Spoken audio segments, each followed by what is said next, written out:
Avançons joyeux, toujours joyeux, vers le pays des esprits bienheureux, vers la demeure où Jésus pour mourir. Marchons joyeux, c'est là notre patrie.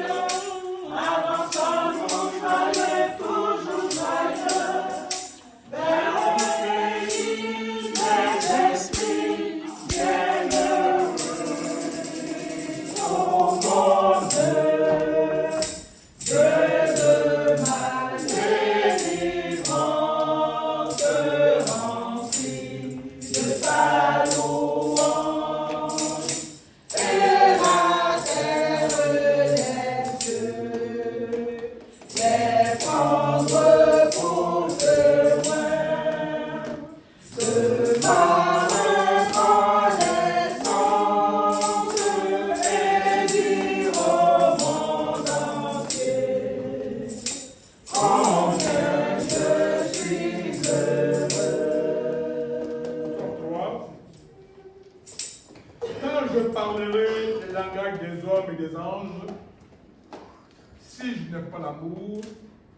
Je suis un airain qui résonne ou une cymbale qui retentit. Et quand j'aurai le don de prophétie, la science de tous les mystères et toute la connaissance, quand j'aurai même toute la foi jusqu'à transporter les montagnes, si je n'ai pas l'amour, je ne suis rien. Et quand je distribuerai tous mes biens pour la nourriture des pauvres, quand je livrerai même mon corps pour être brûlé, si je n'ai pas l'amour, cela ne me sert de rien. L'amour est patiente. Elle est pleine de bonté. L'amour n'est point envieuse. L'amour ne se vante point. Elle ne s'enfle point d'orgueil. Elle ne fait rien de malhonnête. Elle ne cherche pas son intérêt. Elle ne s'irrite point. Elle ne supporte point le mal. Elle ne se réjouit point de l'injustice, mais elle se réjouit de la vérité. Elle excuse tout. Elle croit tout. Elle espère tout. Elle supporte tout. L'amour ne périt jamais. Les prophéties prendront fin. Les langues cesseront. La connaissance disparaîtra. Car nous connaissons en partie et nous prophétisons en partie. Mais quand ce qui est parfait sera venu, ce qui est partiel disparaîtra. Lorsque j'étais enfant, je parlais comme un enfant, je pensais comme un enfant, je raisonnais comme un enfant. Lorsque je suis devenu un homme, j'ai fait disparaître ce qui était de l'enfant. Aujourd'hui, nous voyons au moyen des miroirs, d'une manière obscure, mais alors nous verrons face à face. Aujourd'hui, je connais en partie, mais alors je connaîtrai comme j'ai été connu. Maintenant donc, ces trois choses demeurent. La foi, l'espérance, l'amour. Mais la plus grande de ces choses, c'est l'amour. Amen. Bien-aimés, c'est par ces paroles du chapitre 13, la première épître de Paul aux Corinthiens, que je voudrais vous saluer. Que la grâce, la miséricorde et la paix de l'Éternel, notre Dieu, soient avec vous. Amen. Amen. Écoutez la bonne nouvelle, vous qui n'espérez plus. Dieu donne la vie éternelle par le sang de Jésus. Amour divin, amour sublime pour nous, le roi des rois, qui dans les cieux cette victime et mourut sur la croix. Prions Dieu. Dieu Tout-Puissant, rends-nous attentifs à ton Saint-Esprit, afin que nous apprenions, par l'application de ta parole, à discerner ta volonté et à conformer nos vies aux enseignements de ton évangile. Ô Père, oui Père, ô Père, cette grâce en nous pour l'amour de Jésus-Christ, ton Fils, notre Seigneur. Amen. Amen. Aujourd'hui, nous avons 3 textes. Le premier est Jérémie, chapitre 1, versets 4 à 10. De 8 secondes. Je le prends. Jérémie 1, 4 à 10. Nous lisons la parole. La parole de l'Éternel me fut adressée en ces mots. Avant que je t'eusse formé dans le ventre de ta mère, je te connaissais. Et avant que tu fusses sorti de son sein, je t'avais consacré. Je t'avais établi prophète de la suite. Je répondis, ah, Seigneur éternel, voici, je ne sais point parler, car je suis un enfant. Et l'Éternel me dit, ne dis pas, je suis un enfant, car tu iras vers tous ceux auprès de qui je t'enverrai, et tu diras tout ce que je t'ordonnerai. Ne les crains point, car je suis avec toi pour te délivrer, dit l'Éternel. Puis l'Éternel étendit sa main et toucha ma bouche. Et l'Éternel me dit, voici, je mets mes paroles dans ta bouche. Regarde, je t'établis aujourd'hui sur les nations et sur le royaume, pour que tu arraches et que tu abattes, pour que tu ruines et que tu détruises, pour que tu bâtisses et que tu plantes. Amen. Amen. Le deuxième texte est de Timothée, 1 Timothée 1, versets 12 à 17. 1 Timothée 1, 12 à 17. Toujours dans 8 secondes. Je lis la parole. Je rends grâce à celui qui m'a fortifié, à Jésus-Christ, notre Seigneur, de ce qu'il m'a jugé fidèle, en m'établissant dans le ministère, moi qui étais auparavant un blasphémateur, un persécuteur, un homme violent. Mais j'ai obtenu miséricorde parce que j'agissais par ignorance dans l'incrédulité. Et la grâce de notre Seigneur a surabondé avec la foi et la charité qui est en Jésus-Christ. C'est une parole certaine et entièrement digne d'être reçue que Jésus-Christ est venu dans le monde pour sauver les pécheurs, dont je suis le premier.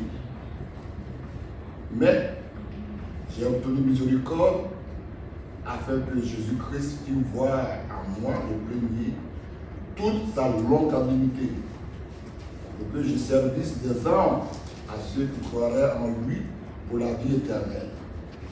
Au roi des siècles, immortel, invisible, seul Dieu, soit honneur et gloire au siècle des siècles. Amen. Amen.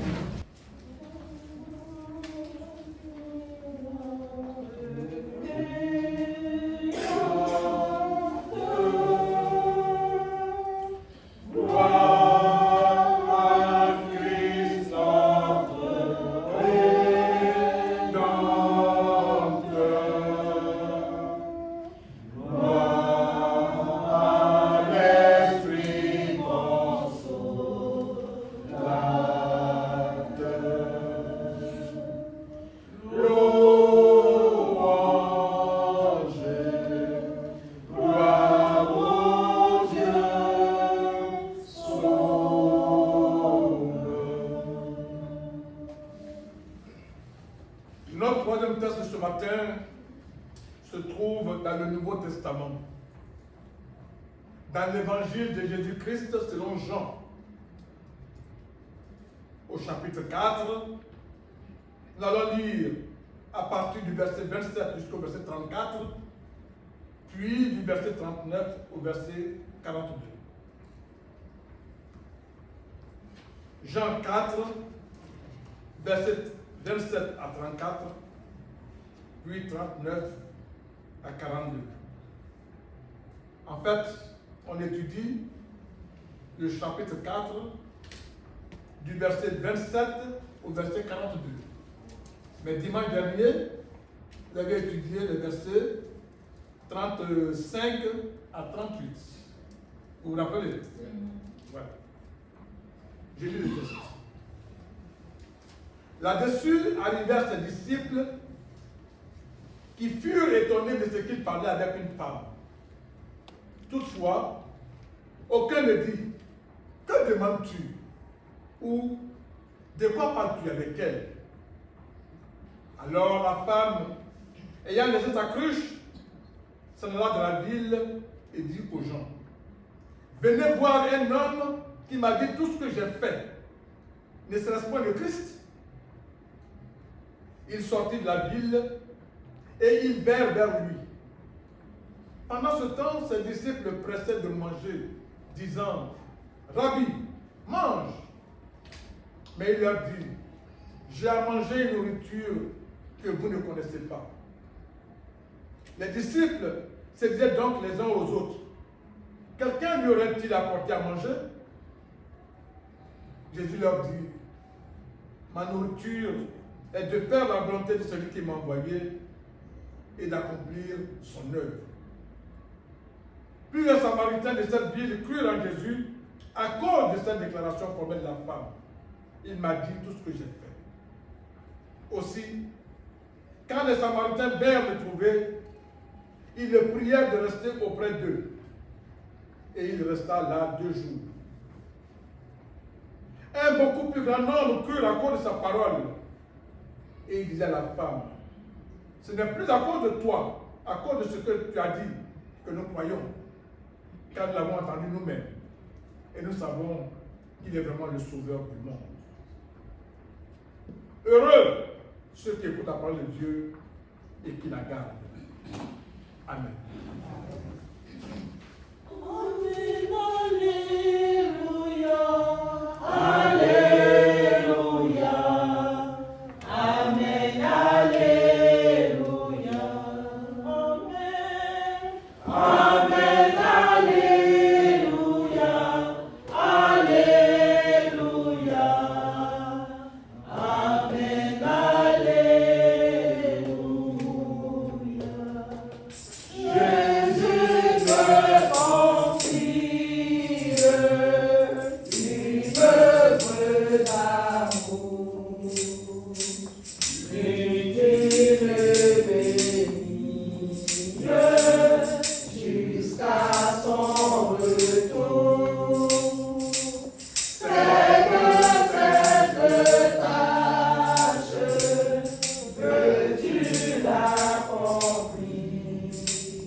Prions Dieu.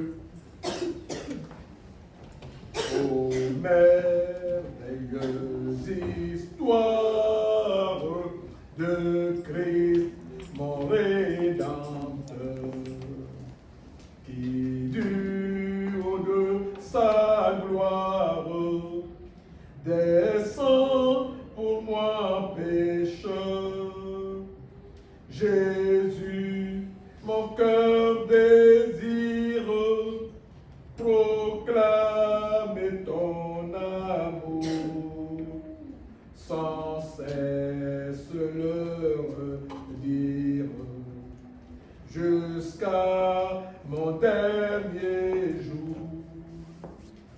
Ô merveilleuse histoire de Christ, mon Rédempteur, qui du haut de sa gloire redescend pour moi, pécheur. Ô merveilleuse histoire de Christ, mon Rédempteur,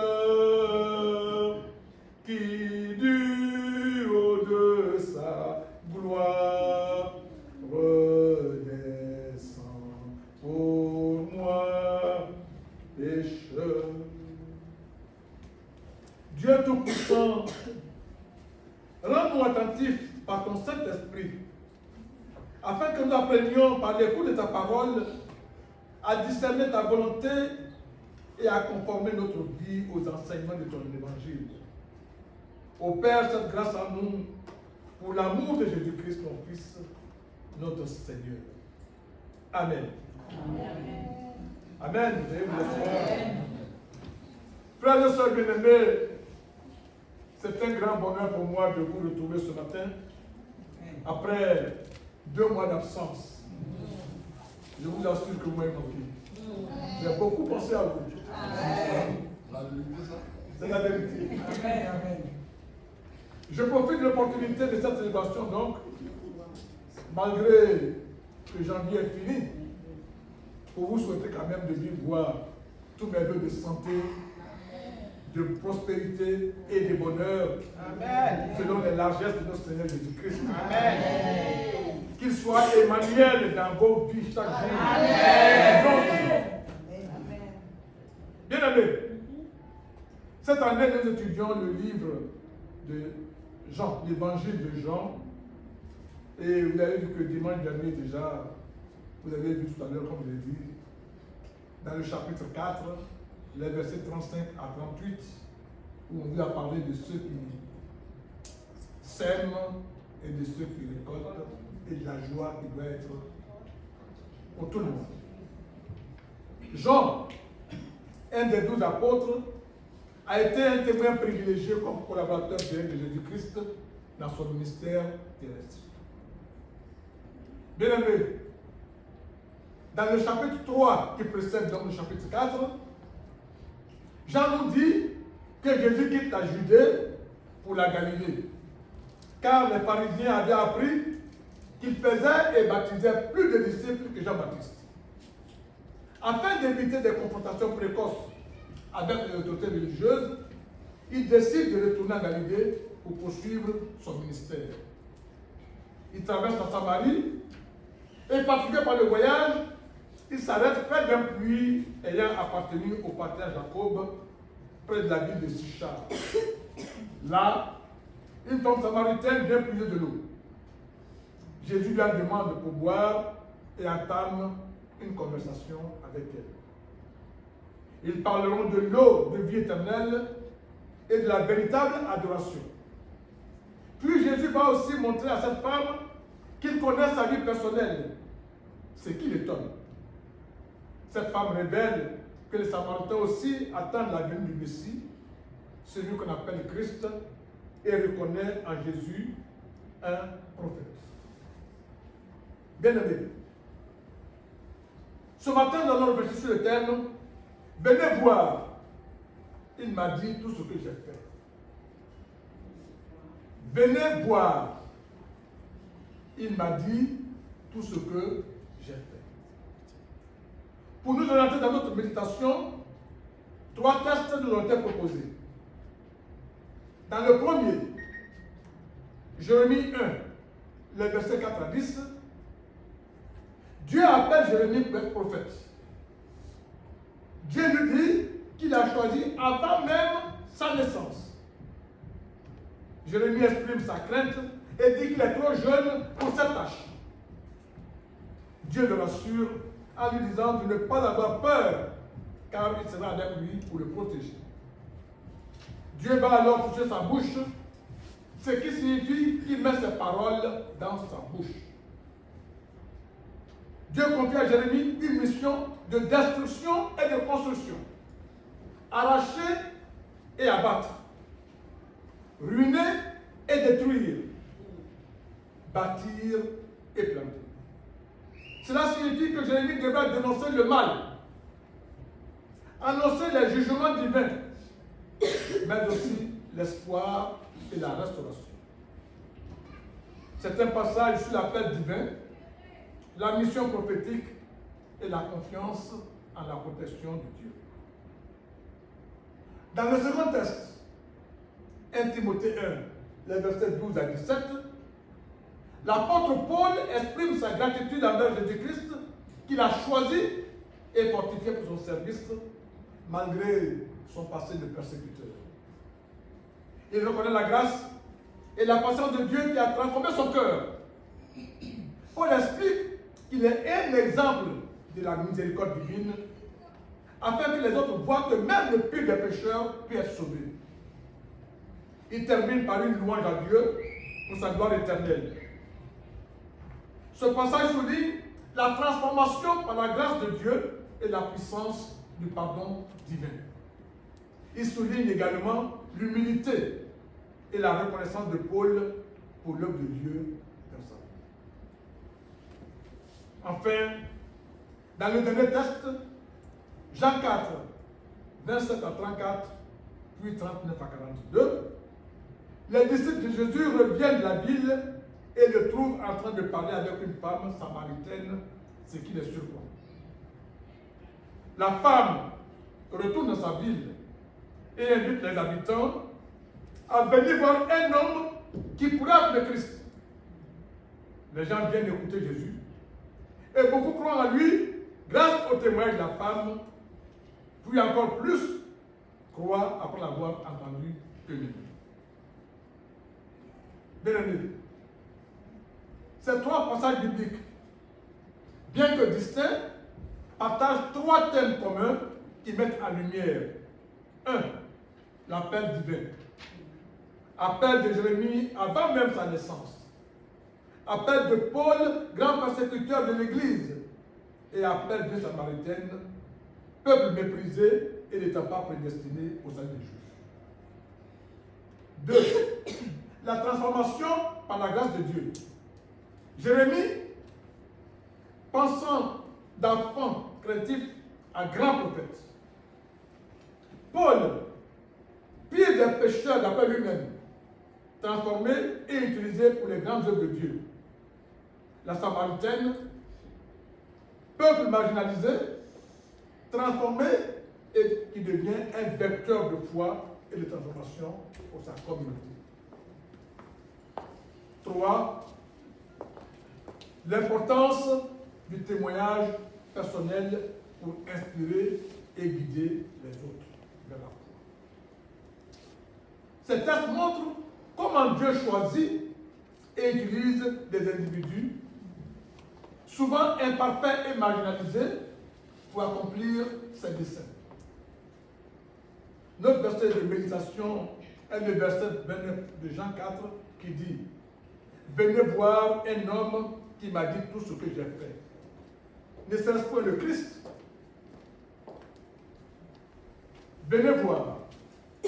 Il m'a dit tout ce que j'ai fait. » De quoi s'agit-il? Bien-aimés, notre de méditation, le passage de Jean 4, 27 à 34, puis 39 à 42, raconte l'histoire de la rencontre de Jésus avec une femme samaritaine près du puits de Jacob. Après leur conversation, elle repart dans sa ville et dit aux gens, « Venez voir un homme qui m'a dit tout ce que j'ai fait. Ne serait-ce pas le Christ? » Ce témoignage suscite la curiosité des habitants de la ville qui viennent à leur tour rencontrer Jésus. Quand un homme vous raconte votre vie, alors que vous ne le connaissez pas, et que vous n'avez pas de relation commune avec lui, quand un homme peut vous prédire votre futur, on peut sûrement penser que c'est un prophète, c'est-à-dire une personne considérée comme un messager ou un porte-parole de Dieu. Et quand en plus cet homme est présenté comme le Messie attendu, il y a de quoi susciter la curiosité des auditeurs. Bien aimé, à l'examen de notre passage, nous relevons ces quelques points qui méritent notre attention. Le premier point à noter est l'importance du témoignage personnel. La femme samaritaine est tellement bouleversée par sa rencontre avec Jésus qu'elle court partager son expérience avec sa communauté. Venez voir un homme qui m'a dit tout ce que j'ai fait. Verset 29. La pensée dont la Samaritaine est remplie, c'est que cet homme a pénétré son cœur et sa vie. Il lui a dit tout ce qu'elle a fait. Et comme il lui a déclaré au verset 26 plus haut qu'il est le Christ, le Messie, elle est disposée à le croire. Le second point concerne les réactions des gens de la ville. Ils sont suffisamment intrigués par le témoignage de la femme qu'ils viennent eux-mêmes pour voir Jésus. Leur curiosité les pousse à rechercher la vérité. Bien-aimés, beaucoup de Samaritains croient Jésus d'abord à cause du témoignage de la femme, mais beaucoup plus encore le croient après l'avoir entendu eux-mêmes. Cela montre l'impact puissant du témoignage personnel et confirme ce que l'apôtre Paul a écrit. Ainsi, la foi vient de ce qu'on entend, et ce qu'on entend vient de la parole de Christ. Romains 10, verset 17. Un autre point important sur lequel il convient de s'arrêter est l'essence de la mission de Jésus. Ce texte montre que la mission de Jésus n'est pas seulement auprès des Juifs, mais elle concerne aussi toutes les nations. La femme samaritaine, considérée comme une païenne, devient un instrument de la propagation de la bonne nouvelle. Ce récit souligne l'importance de partager son expérience personnelle de foi et montre comment Jésus s'engage avec les personnes en marge de la société. Car Dieu est impartial envers toutes les personnes, quel que soit leur statut. Ce qui fait dire à Pierre dans Actes 10, 34, en vérité, je reconnais que Dieu ne fait exception de personne. Bien aimé, les Samaritains expriment clairement la différence qu'il y a entre la foi d'autorité qui repose sur un récit, un témoignage, et la foi qui se fonde sur l'expérience immédiate et personnelle. Ce que nous-mêmes avons vu, ce que nous-mêmes avons entendu. Et telle a été la puissance de la parole de Jésus sur leur âme pendant ces 2 journées où il est resté avec eux, à telle enseigne que les gens peuvent dire maintenant, sous la révélation de l'Esprit Saint, non seulement nous croyons, mais nous savons que celui-ci est véritablement le Sauveur du monde. Verset 42. Venez voir, il m'a dit ce que j'ai fait. Quelle application pour nous? Quel enseignement peut-on tirer? Ce passage de Jean 4, 29 à 34, puis 39 à 42, est riche en enseignements. En voici quelques-uns à retenir. Premièrement, on parle du pouvoir du témoignage personnel. Nous lisons le verset 39. Plusieurs Samaritains de cette ville crurent en Jésus à cause de cette déclaration formelle de la femme. Il m'a dit tout ce que j'ai fait. La femme samaritaine, après sa rencontre avec Jésus, retourne dans sa ville et partage son expérience. Son témoignage joue un rôle clé pour attirer les autres vers Jésus. Cela nous rappelle l'importance de rappeler nos expériences personnelles de foi. Ce témoignage si simple et si vrai a produit, chez ceux qui l'ont entendu, le même effet que chez elles.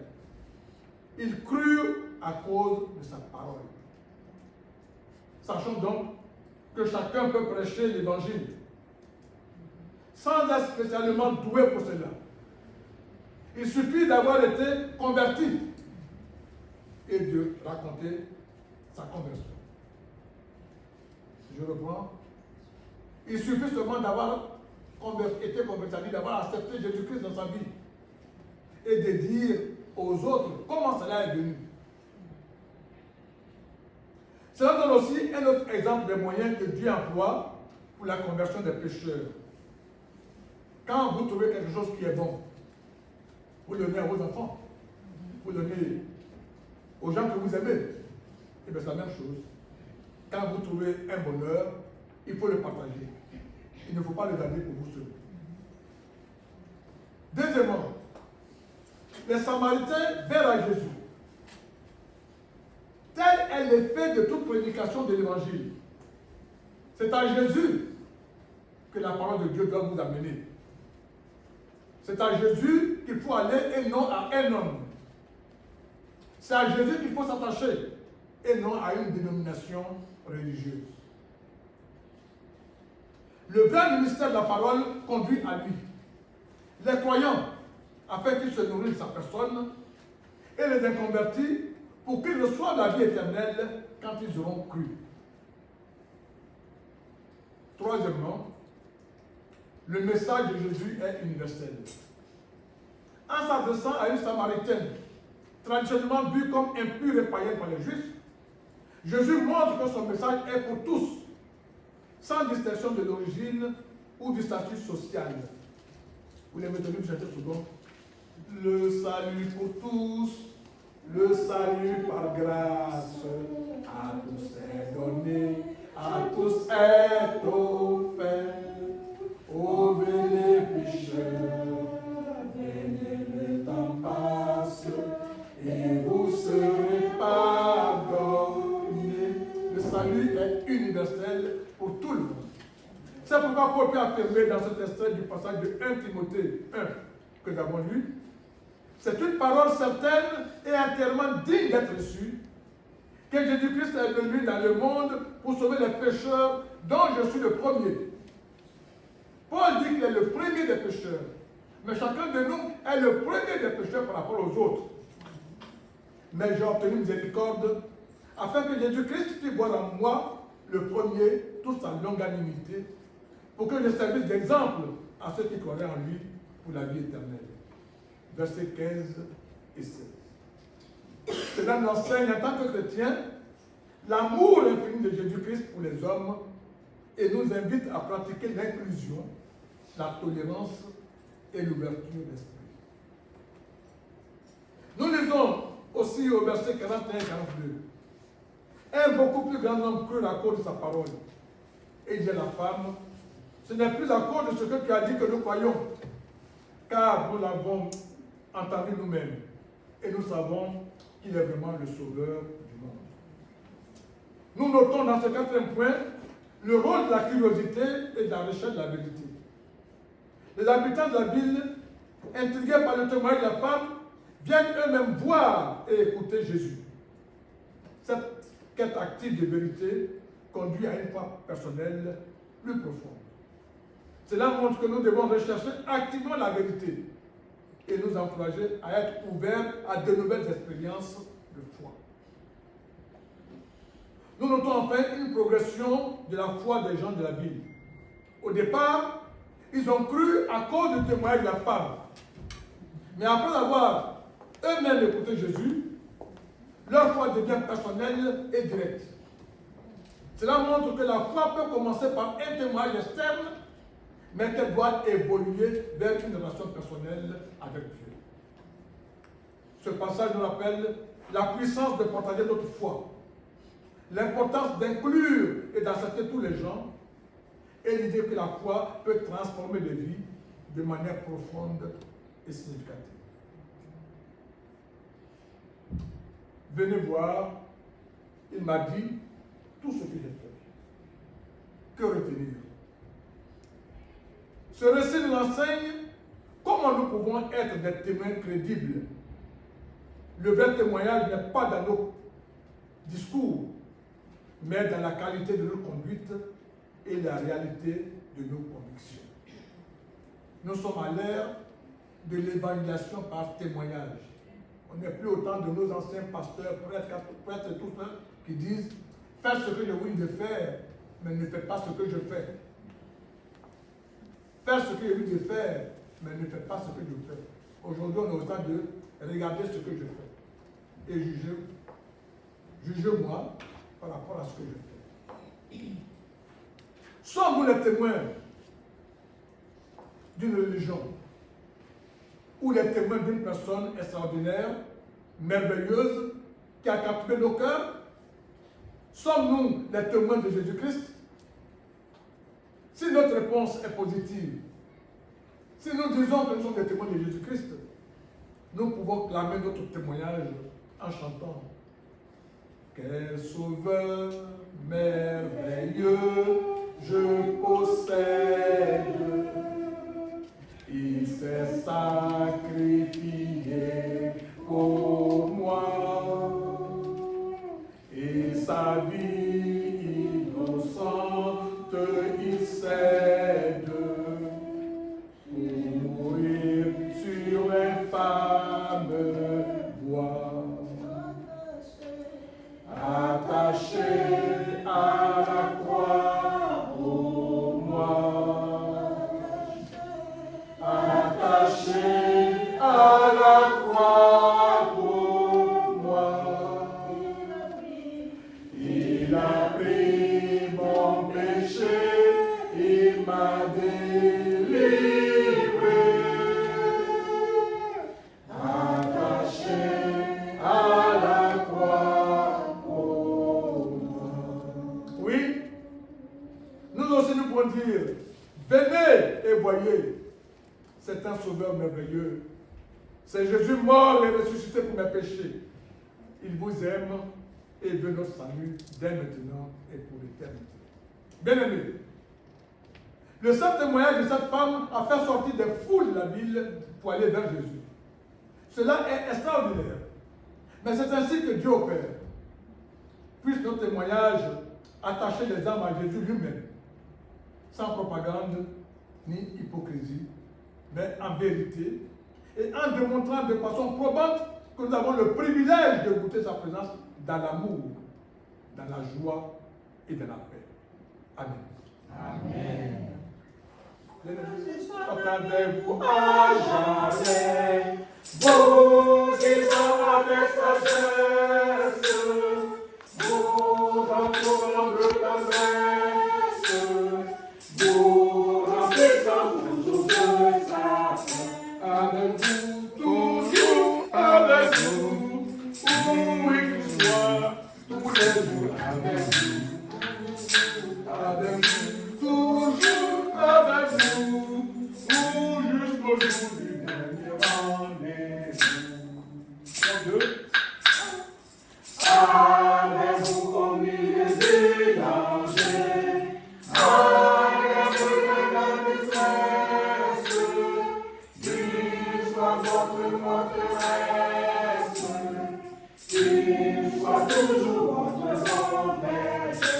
Avec vous, toujours avec vous, où il soit, tous les jours avec vous. Avec vous, toujours avec vous, jusqu'au jour du dernier rendez-vous.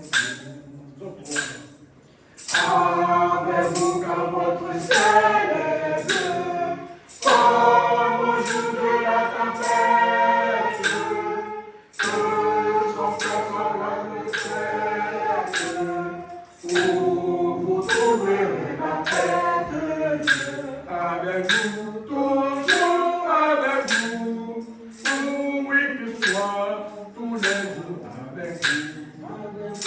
Avec vous, toujours avec vous, jusqu'au jour du dernier rendez-vous. Que l'Éternel vous bénisse et qu'il vous garde. Amen. Que l'Éternel fasse luire sa face sur vous et qu'il vous accorde sa grâce. Amen. Que l'Éternel tourne sa face vers vous et qu'il vous accorde sa paix. Répondez Amen. Amen. Allez dans la paix du Seigneur. Amen. Amen. Amen. Amen. Doxologie. Béni soit le lien. Béni soit le lien qui nous unit en Christ. Le saint amour à divin que verse en nous. Béni soit le lien. Béni soit le lien